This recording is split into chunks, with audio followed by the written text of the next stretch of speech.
నమస్తే అండి. నేను మీ రవికృష్ణ స్వామి గరిగిపాటి. ఈ మధ్య సోషల్ నెట్వర్కింగ్లో చాలామంది చాలా రకాలుగా ఆహారపు అలవాట్ల గురించి చెప్పుకొస్తూ ఉంటున్నారు. అది తింటే మంచిది, ఇది తినకూడదు, అది అలా చేయాలి, ఇది ఇలా చేయాలి, ఇలానే చేయాలి అని చాలా కండిషన్లు. వాటిలో చాలా వరకు మంచిగానే ఉన్నాయి. కానీ ఆహారపు అలవాటు ఏదైనా కానీ ఒక్కొక్క బాడీకి ఒక్కొక్క రకంగా ఉంటుందండి. కొంతమందికి స్వీట్ తింటే జలుబు చేస్తుంది, కొంతమందికి ఎంత తిన్నా ఏం కాదు, కొంతమంది వాటర్ ఎక్కువ తాగినా ఏం కాదు, కొంతమందికి వాటరు మరీ ఎక్కువ తాగకూడదు, కొంతమంది ఐస్ క్రీమ్ తింటే ఎలర్జీ రావటం, కొంతమందికి ములక్కాయ కూర తింటే ఎలర్జీ రావటం. ఇలా ఒక్కొక్క బాడీ ఒక్కో రకంగా రెస్పాండ్ అవుతూ రియాక్ట్ అవుతూ ఉంటుందండి.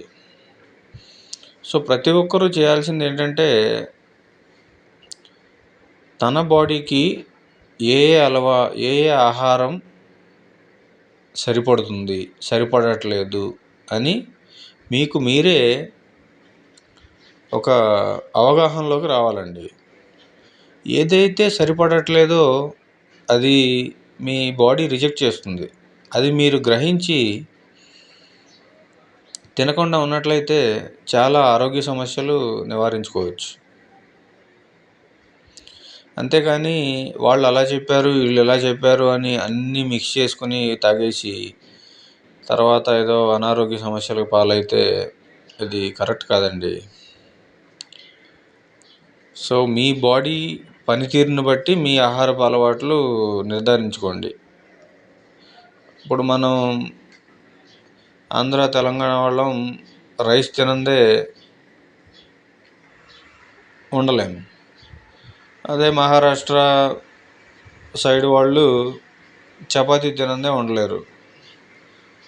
అది వాళ్ళ అలవాట్లు అంతే. ఇప్పుడు అన్నం పూర్తిగా మానేసి చపాతీ తినేయండి అని కొంతమంది చెప్తారు, కొంతమంది మిల్లెట్స్ తినేయండి అని చెప్తారు.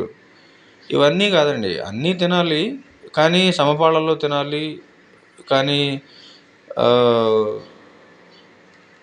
ఏమంటారు, మితంగా తినాలి. మితంగా అంటే ఏంటంటే ఇప్పుడు ఈ కాలంలో మనం ఫిజికల్ వర్క్ ఎక్కువ చేయట్లేదు కాబట్టి ఆ ఫిజికల్ వర్క్కు సంబంధించి ఎంత తినాలో అంత తింటే సరిపోతుంది. ఎవరైతే డైలీ లేబరు అలా ఉన్నారో వాళ్ళు ఎంత తిన్నా వాళ్ళు ఫిజికల్ వర్క్ చేస్తున్నారు కాబట్టి ప్రాబ్లం లేదు. అలా అని ఫిజికల్ వర్క్ చేసేవాళ్ళు తక్కువ తినటం, ఫిజికల్ వర్క్ చేయని వాళ్ళు ఎక్కువ తినటం, ఇలా ఉండటం వల్ల ఆరోగ్య సమస్యలు వస్తూ ఉంటాయండి. సో కాబట్టి మీ లైఫ్ స్టైల్ని బట్టి మీ ఆహారపు అలవాట్లు నిర్ధారించుకోవడం మంచిదని నా సూచన.